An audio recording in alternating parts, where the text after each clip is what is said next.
నమస్కారం. అక్షరలిపికి స్వాగతం. జనవరి 9 ప్రాముఖ్యత గురించి తెలుసుకుందాం. ఇందులో ముఖ్యంగా మనం చెప్పుకోదగింది మొదటి ప్రత్యేక తెలంగాణ ఉద్యమం గురించి మనం ఈరోజు తెలుసుకోబోతున్నాము. ఇది నేను అనేక రకాల సోషల్ మీడియా నుంచి సేకరించి సంగ్రహించిన విషయాలు మాత్రమే. ఇక మనం విశేషంలోకి వెళ్ళిపోదాం. ఆంధ్ర తెలంగాణ ప్రాంతాలు కలిసి ఆంధ్రప్రదేశ్ ఏర్పాటు కావడంలో కీలకమైనది పెద్ద మనుషుల ఒప్పందం. 1956 ఫిబ్రవరి 20న కుదిరిన ఈ ఒప్పందంలో తెలంగాణ అభివృద్ధికి, తెలంగాణ సమానత్వ పరిరక్షణకు సంబంధించిన నిబంధనలు ఉన్నాయి. ఆంధ్ర, హైదరాబాదు రాష్ట్రాల ముఖ్యమంత్రులు, ప్రముఖ మంత్రులు, రెండు ప్రాంతాల కాంగ్రెస్ పార్టీ అధ్యక్షులు ఈ ఒప్పందంపై సంతకాలు చేశారు. ఈ ఒప్పందాలను అనుసరించి 1956 నవంబర్ 1న ఆంధ్రప్రదేశ్ ఏర్పడింది. ఆంధ్ర ప్రాంతానికి చెందిన నీలం సంజీవరెడ్డి ముఖ్యమంత్రి అయ్యారు. అయితే ఈ ఒప్పందం అమలు విషయమై కొద్ది కాలంలోనే తెలంగాణ ప్రజల్లో అసంతృప్తి కలిగింది. ఎందుకంటే ఒప్పందాన్ని అనుసరించి ఉప ముఖ్యమంత్రి పదవిని తెలంగాణ వాసికి ఇవ్వలేదు, అసలు ఆ పదవినే సృష్టించలేదు. అయితే 1959లో దామోదరం సంజీవయ్య ముఖ్యమంత్రి కాగానే ఉప ముఖ్యమంత్రిగా తెలంగాణ ప్రాంతానికి చెందిన కొండా వెంకటరంగారెడ్డి, కేవీ రంగారెడ్డిని నియమించారు. అయితే మళ్ళీ 1962 నుండి 1969 వరకు ఉప ముఖ్యమంత్రి పదవి లేదు. మళ్ళీ 1969లో తెలంగాణ ప్రాంతానికి చెందిన జేవి నరసింగరావును ఉప ముఖ్యమంత్రిగా నియమించారు. ఈ విధంగా రాజకీయ పదవుల విషయంలో తమకు అన్యాయం జరిగిందని తెలంగాణ వారు భావించారు. అయితే దీనికి ఉన్న సామాజిక నేపథ్యం ఏమిటో మనం తెలుసుకుందాం. ఆంధ్ర ప్రాంతం నుండి తరలివచ్చిన ప్రజలు తెలంగాణ ప్రాంతంలో భూములు కొని వ్యవసాయం చేశారు. ఇది తమ భూముల ఆక్రమణగా కొందరు తెలంగాణ ప్రజలు తెలుసుకున్నారు. ప్రభుత్వ ఉద్యోగాలు, ఉపాధ్యాయుల నియామకాల్లో తమకు అన్యాయం జరిగిందనే భావన కూడా తెలంగాణ ప్రజల్లో కలిగింది. తెలంగాణ విద్యా సంస్థల్లో కూడా తమకు తగినన్ని సీట్లు రాలేదని విద్యార్థుల్లో అసంతృప్తి నెలకొని ఉంది. 1967లో ముఖ్యమంత్రి అయిన తర్వాత కాసు బ్రహ్మానందరెడ్డి రాజకీయంగా తన స్థానాన్ని సుస్థిరం చేసుకున్నాడు. ఆయనకు రాజకీయంగా సరిజోడి అయిన మర్రి చెన్నారెడ్డి ఆయన మంత్రివర్గంలో మంత్రిగా ఉండేవాడు. అయితే చెన్నారెడ్డి కేంద్రంలో ఉక్కు గనుల శాఖ మంత్రిగా ఢిల్లీ వెళ్లడంతో ఆయన దైనందిన రాష్ట్ర రాజకీయాలకు దూరమయ్యారు. అయితే కొద్ది రోజుల్లోనే అనుకోని ఒక సంఘటన జరిగింది.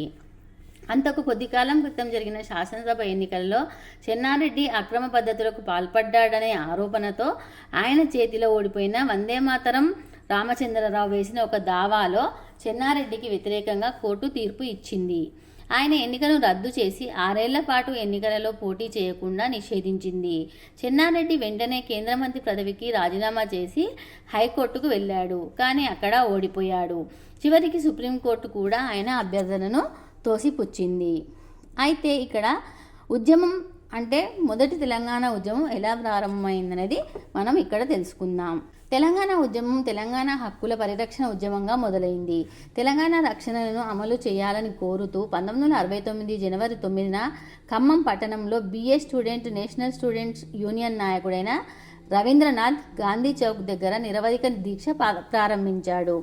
ఆ రోజు జరిగిన ఊరేగింపులో హింసాత్మక ఘటనలు జరిగాయి. మరుసటి రోజు ఉద్యమం నిజామాబాదుకు పాకింది. జనవరి 10న హైదరాబాద్లోని ఉస్మానియా విశ్వవిద్యాలయంలో జరిగిన విద్యార్థుల సమావేశంలో తెలంగాణ రక్షణల అమలుకై జనవరి 15 నుండి సమ్మె చేయాలని ప్రతిపాదించారు. అయితే జనవరి 13న అదే విశ్వవిద్యాలయంలో జరిగిన ఒక సమావేశంలో విద్యార్థులలోని ఒక వర్గం తెలంగాణ విద్యార్థుల కార్యాచరణ సమితిగా ఏర్పడి ప్రత్యేక తెలంగాణ రాష్ట్ర సాధనే తమ ధ్యేయంగా ప్రకటించారు.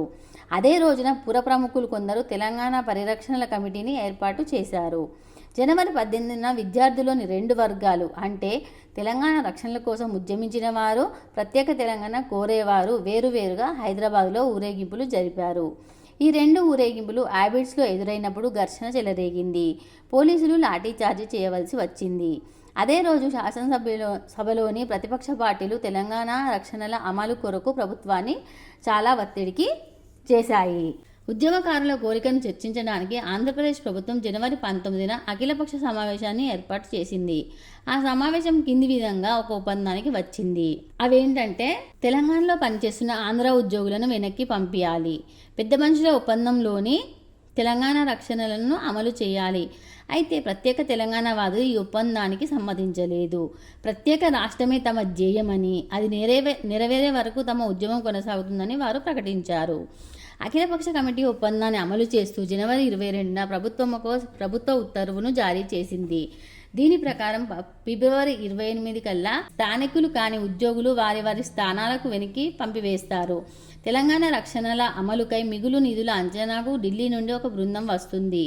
ఈ హామీలతో ఉద్యమానికి ఆద్యుడైన ఖమ్మం విద్యార్థి తన దీక్షను విరమించాడు. దీనితో తెలంగాణ రక్షణల అమలు ఉద్యమం ఆగిపోయింది. ప్రత్యేక తెలంగాణ ఉద్యమం 2వ దశలోకి ప్రవేశించింది.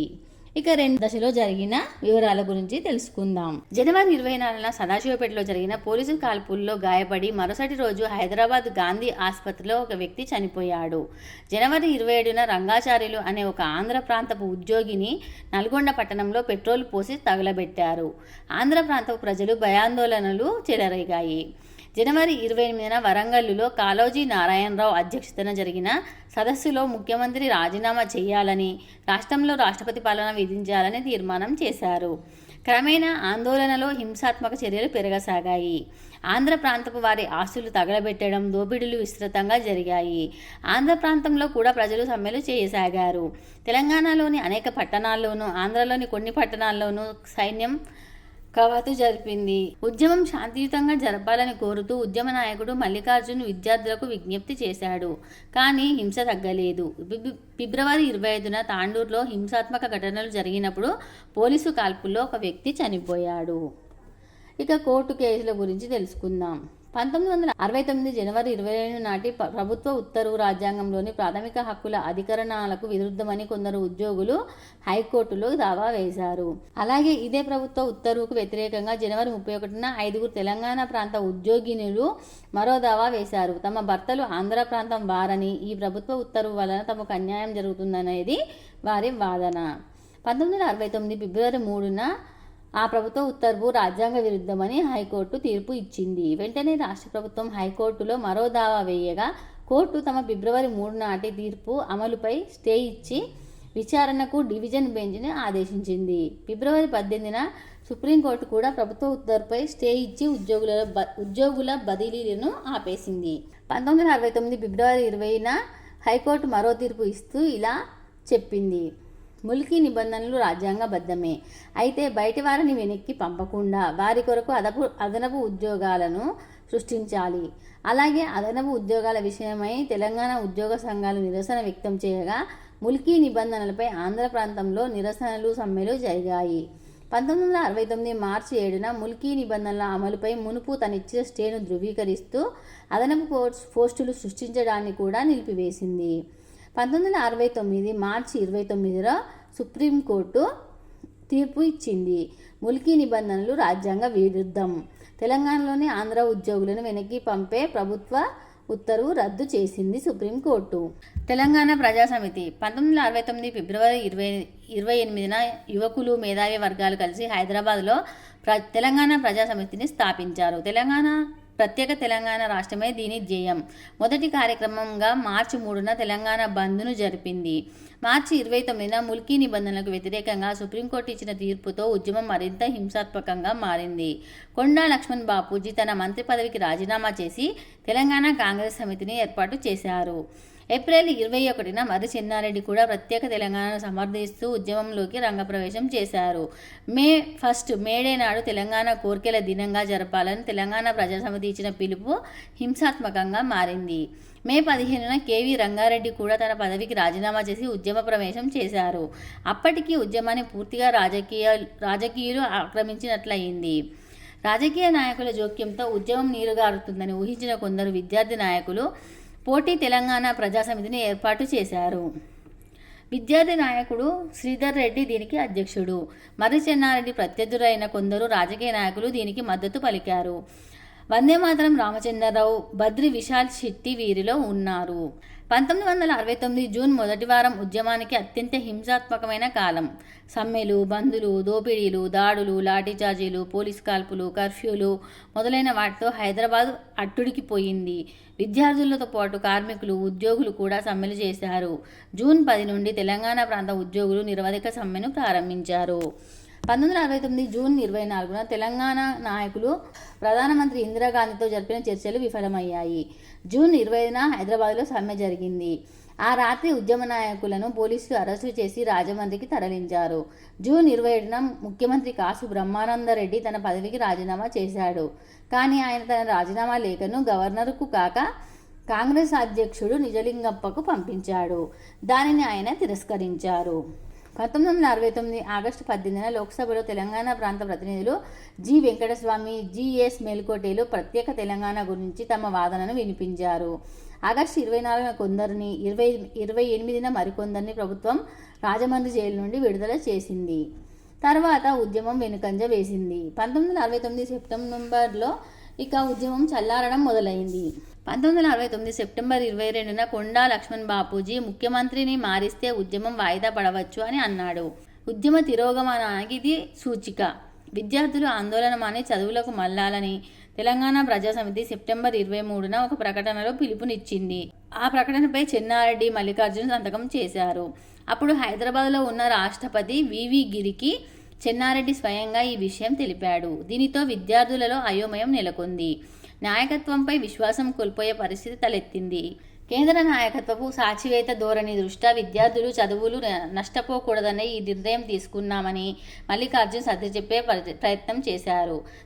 సెప్టెంబర్ 25న తెలంగాణ ప్రదేశ్ కాంగ్రెస్ కమిటీ అధ్యక్షుడి హోదాలో కొండా లక్ష్మణ్ బాపూజీ కూడా రాష్ట్రపతిని కలిసి తెలంగాణను ఏర్పాటు చేయాలని కోరాడు. అలాగే విద్యార్థులను తరగతులకు వెళ్ళమని నాయకులు చేసిన ప్రకటనలు పలు విమర్శలకు గురైంది. నిరసన ప్రదర్శనలు జరిగాయి. 9 నెలలుగా చేసిన పోరాటం కొరగాకుండా పోతుందనే విమర్శలు వచ్చాయి. తెలంగాణ ప్రజాసమితి ఉపాధ్యక్షుడు వీరారెడ్డి కూడా ఈ నిర్ణయాన్ని వ్యతిరేకించారు. 1969 సెప్టెంబర్ 29న కేంద్ర ప్రభుత్వ తెలంగాణ నాయకులను విడివిడిగా మాట్లాడడం మొదలుపెట్టింది. రాష్ట్ర నాయకత్వం మార్పు విషయంలో సహజంగానే భిన్నాభిప్రాయాలు బయటపడ్డాయి. అక్టోబర్ 10 నుండి తెలంగాణ అంతటా చెన్నారెడ్డి పిలుపు మేరకు సత్యాగ్రహాలు మొదలయ్యాయి. ఇందులో 18 ఏళ్లలోపు విద్యార్థులు పాల్గొనరాదని నిబంధన పెట్టారు. ఆ రోజు నుండి మల్లికార్జున్ నిరాహార దీక్ష మొదలుపెట్టాడు. నవంబర్ 3 వరకు కొనసాగిన ఈ దీక్ష పోలీసులు ఆయనను అరెస్టు చేసి ఆసుపత్రిలో చేర్చడంతో ముగిసింది. 1969లో నవంబర్ 26న చెన్నారెడ్డి ఒక ప్రకటన చేస్తూ విద్యార్థులు పరీక్షల్లోనూ గ్రామీణులు వ్యవసాయ పనులలోనూ నిమగ్నమై ఉన్నందున ఉద్యమంలో స్తబ్దత వచ్చిందని అన్నాడు. మరుసటి రోజు మరో ప్రకటనలో ప్రస్తుతాన్ని ఉద్యమాన్ని వాయిదా వేస్తున్నట్టు, మళ్ళీ జనవరి 1 నుండి ప్రారంభిస్తున్నట్టు తెలియజేశారు. ఈ ప్రకటనతో ఉద్యమం ముగిసినట్లయింది. డిసెంబర్ 6న తెలంగాణ ప్రజాసమితి నాయకులు టిఎన్ సదాలక్ష్మి మరో ముగ్గురు ఒక సంయుక్త ప్రకటనలో చెన్నారెడ్డిని ప్రజాసమితి అధ్యక్ష పదవి నుండి తొలగిస్తున్నట్లు ప్రకటించారు. అయితే ప్రజాసమితిలోని మిగిలిన నాయకులు ఎవరూ వీరికి మద్దతు ఇవ్వలేదు.